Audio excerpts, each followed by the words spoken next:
Looked like an NFL first-round pick. And Doug Chapman gets in the end zone. Marshall all the way back with 27 unanswered. But Tim Lester and Western rallied. You got to give Gary Darnell and his staff a lot of pressure and a lot of good raves because they brought this team from nowhere to win this football game. Well, they got close, and then Marshall drove down the field on third down. They don't go for the sure field goal. They take the shot in the end zone. Pennington, the touchdown pass to Eric Pinkerton, his second catch of the season, and the bowl system is rescued from a potential embarrassment because had Marshall lost that game, nowhere to go, despite the fact that we're at this saturation point for bowls. Well, you know, bowls are...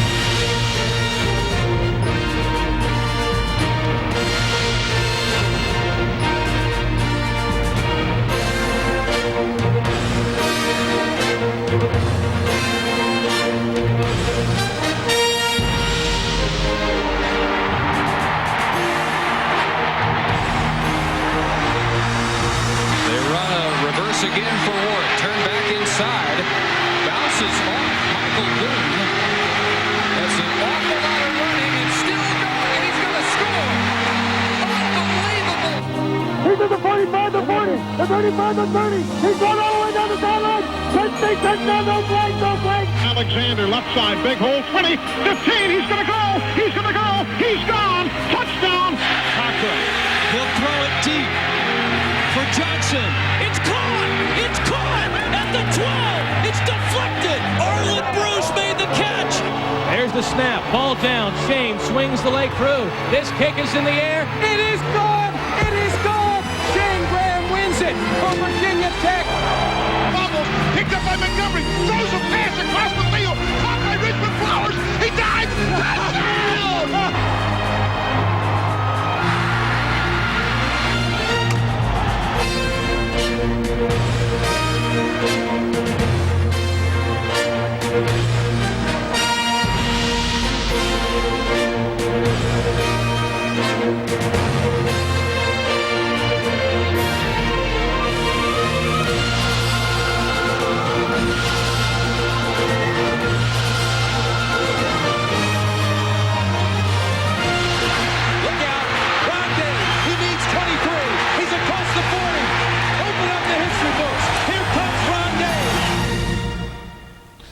Thank you, Dave Salerno. Great look back at 1999. Coming up, more of the moments of this season.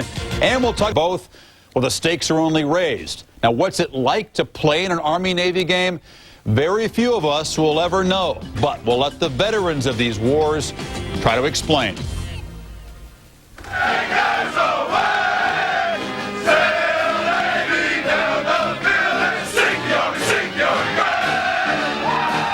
It's put in your head as you come in as a plebe, as you're passing upperclassmen. It's the motto is beat Navy. Beat Navy. Every time you're walking around here, it's beat Navy. When I came to the academy, the first day at the academy as a plebe, you're a nervous wreck anyway, and after they shave all your hair off, you're yelling beat Army. I was ready to jump out of my skin, was so excited and ready to play in the Army-Navy game. And I don't think I was as excited or as nervous for any other game I ever played in, including the Super Bowl game that I played in. I actually left the locker room to go out and watch the parade when the Army cadets and the Navy midshipmen paraded into the stadium, and it gave me goosebumps then, and even last year it gave me goosebumps. It's the most nervous I've ever been before a football game. I didn't sleep the night before, and that didn't even happen at Super Bowls.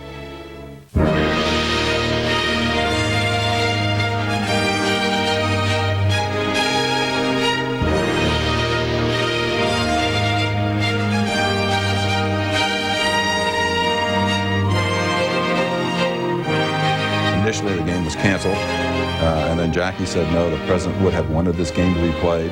So the game was delayed a week, and we played it, as I remember, on the 7th of December, sort of a historical date in our history anyhow. It ended up 21-15. They ended up on our 1-yard line. And even though we had a monstrous tragedy in the country, the Army-Navy game, there was something about that game that was special, and it was dedicated to John F. Kennedy and the Kennedy family.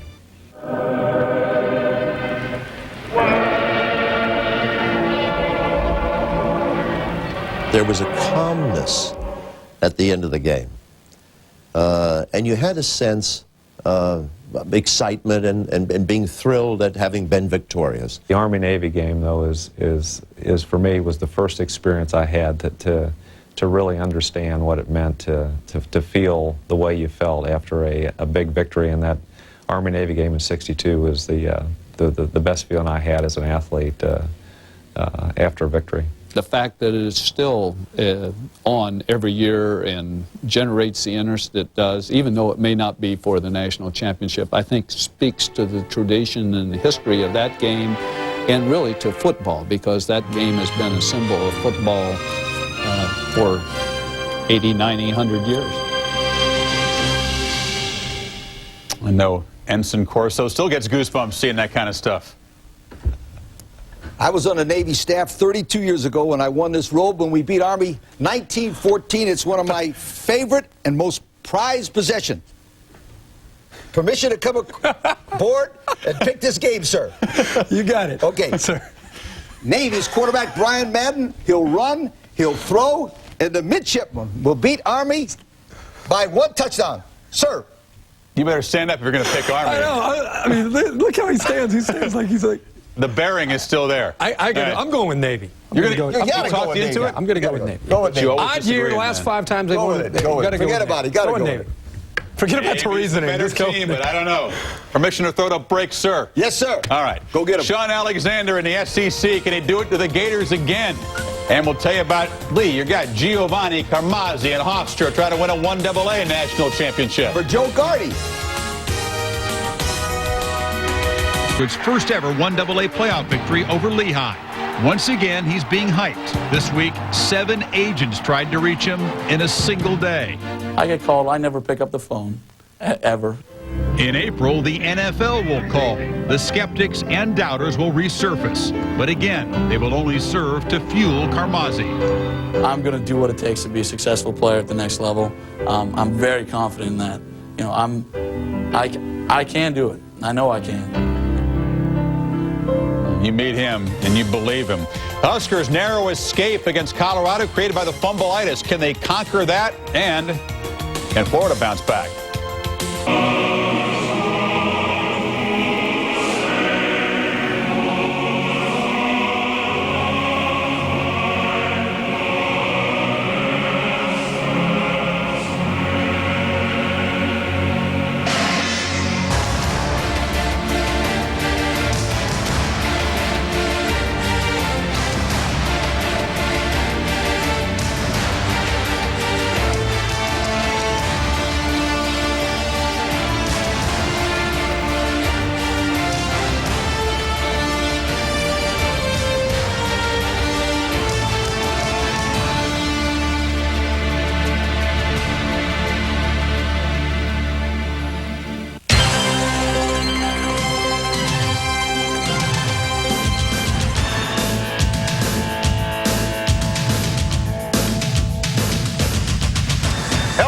I'm Tim Brando, and welcome to the Home Depot College Football on CBS. Today, one of the most storied rivalries in all of sports reaches a milestone. It's the 100th edition of the Army in the 3rd position, 280 yards per game. So no mystery what we're going to see offensively there. The Home Depot College Football on CBS.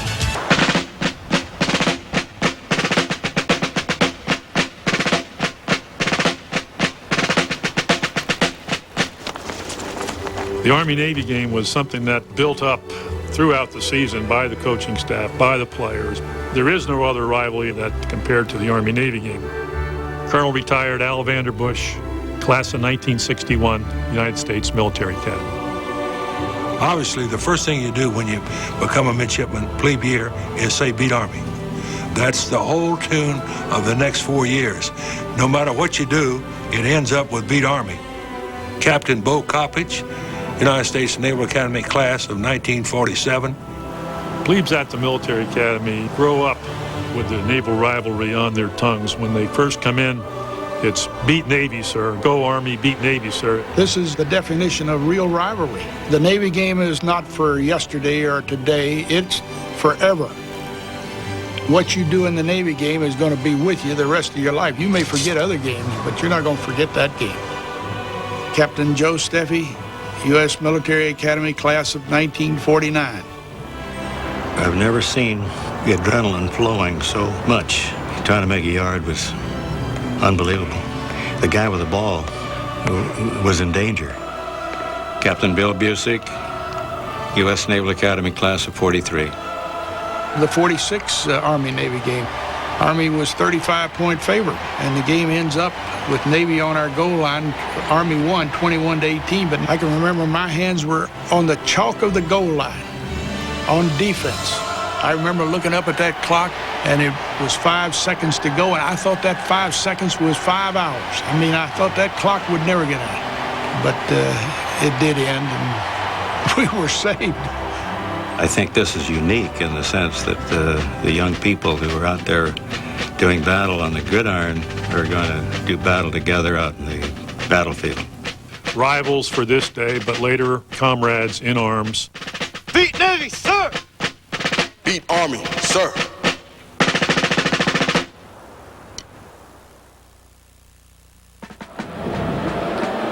One of the moving traditions of this game, the Brigade of Midshipmen and Corps of Cadets taking part in the march on early this morning as the entire student body of each academy entered Veterans Stadium. Our heroes proved in liberating strife.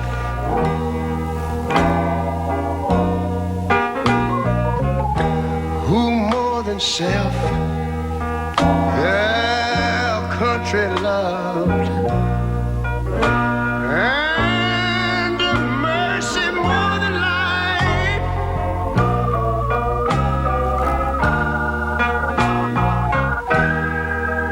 America,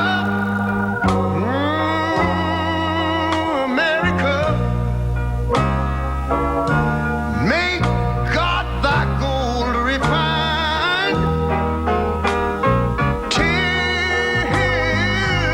all success be nobleness, and every gain divine. And you know, when I was in school, we used to sing it something like this. Listen here. Oh, beautiful, far spacious skies, far amber waves of grain,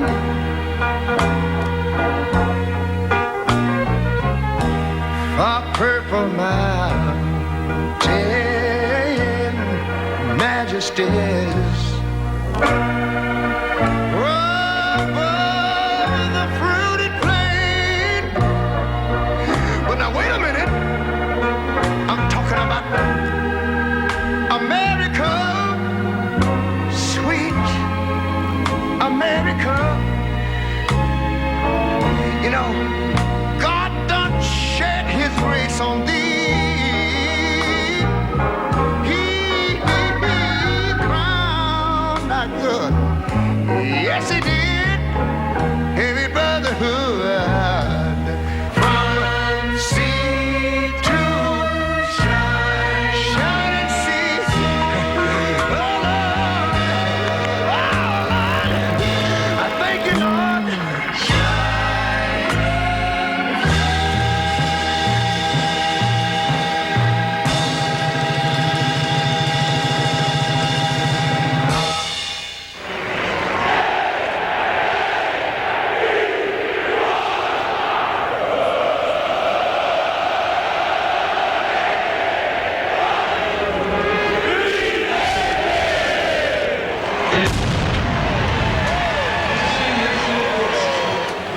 And moments ago, Deborah Brown sang our national anthem.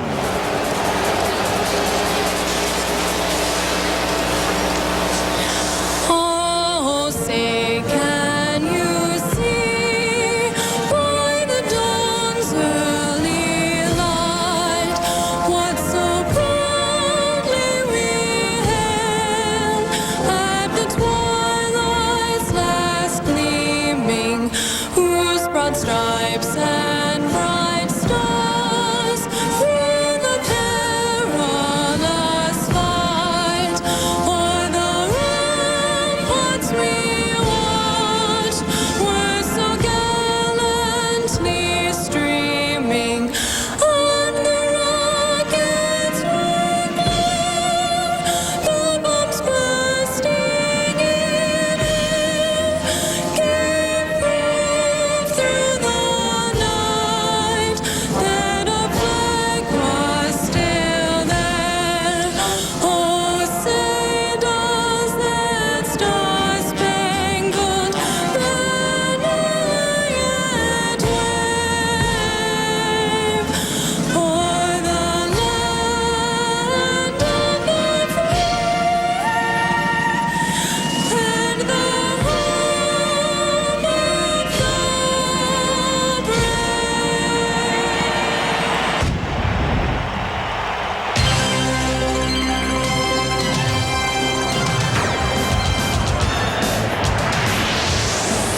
CBS Sports welcomes you to the Home Depot College Football.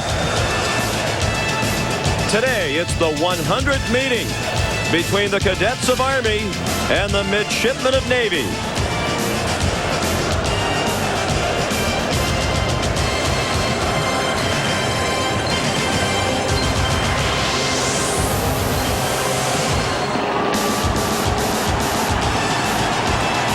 And here comes Army, led by head coach Bob Sutton.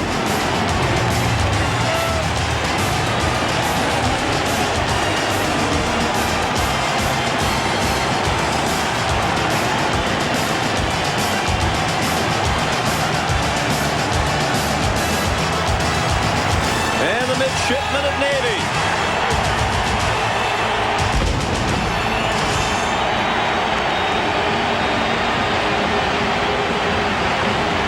Army is 3-8, Navy 4-7, but 6 of those 7 losses have been by a touchdown or less. Good afternoon, everyone, and welcome. I'm Sean McDonough along with Todd Blackledge, and it's great to have you with us for this history-making meeting and this great rivalry, which truly is unparalleled in sports when you take into account history and tradition, pageantry, and certainly emotion. And we've seen plenty of all of those aspects already in the stadium here today. And Todd, in recent years, great games, the story in this rivalry. 7 of the last 10 meetings decided in the final meeting. Another constant, great rushing. These two teams this year are 2 of the top 3 in the nation in rushing. And Sean, normally when we cover college football, the fullback position is a guy who blocks and maybe catches a pass or 2. Not so with these two teams. Both Armies, Michael Wallace, the junior out of San Antonio, Texas, and Raheem Lambert, the sophomore out of Riverside, they're leading rushers on their respective teams. And both of these offenses count on, first and foremost, establishing the fullback to make their offensive go. Both of them have to play well for their team to win today. One other interesting note in this ball game today, Sean, on the defensive side of the ball. Army has struggled this year, 91st in the country. Today they're without their very best player. Lyle Weaver, the junior out of Decatur, Georgia, out with an ankle injury. Not only their leading tackler, but their big play guy can really take the football away. Bob Sutton will desperately miss his playmaking ability today. We have coverage on both sidelines today. Let's begin on the Army side. Here's Ed Cunningham. Thanks, Sean. Both teams will be wearing jerseys that are representative of a good era during their football history. It was a very good era indeed in the mid-40s for Army under legendary coach Earl Red Blake. They won 3 consecutive national titles, 16 All-Americans, a couple of Heisman Trophy winners. Talk about domination. They outscored their opponents by over 1,000 points during 3 seasons.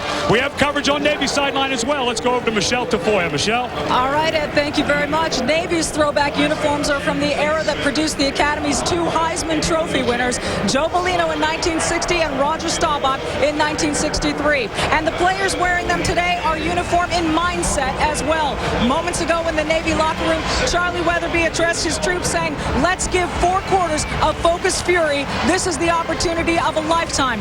Then a random voice chimed in saying, I challenge all the starters to play with such efficiency that the coaches would have no choice but to let everybody play. So every midshipman here today can tell his children and grandchildren, I played in the 100th Army-Navy game. Sean, Todd? And moments ago, the captains meeting at midfield for the toss of the coin with the referee, Gil Gelke. And the Heisman Trophy winners of these 2 schools also taking part. These 2 academies have produced 5 Heisman Trophy winners, including the great Roger Staubach in 1963 at the Naval Academy. Well, for the 2nd straight year here in Philadelphia, unseasonably warm temperatures, 50 degrees, and on the way up to a high of 60 in the city of brotherly love. Wind out of the southwest. The forecast is for sunny skies throughout. And as usual, the sellout crowd of more than 66,000 in attendance.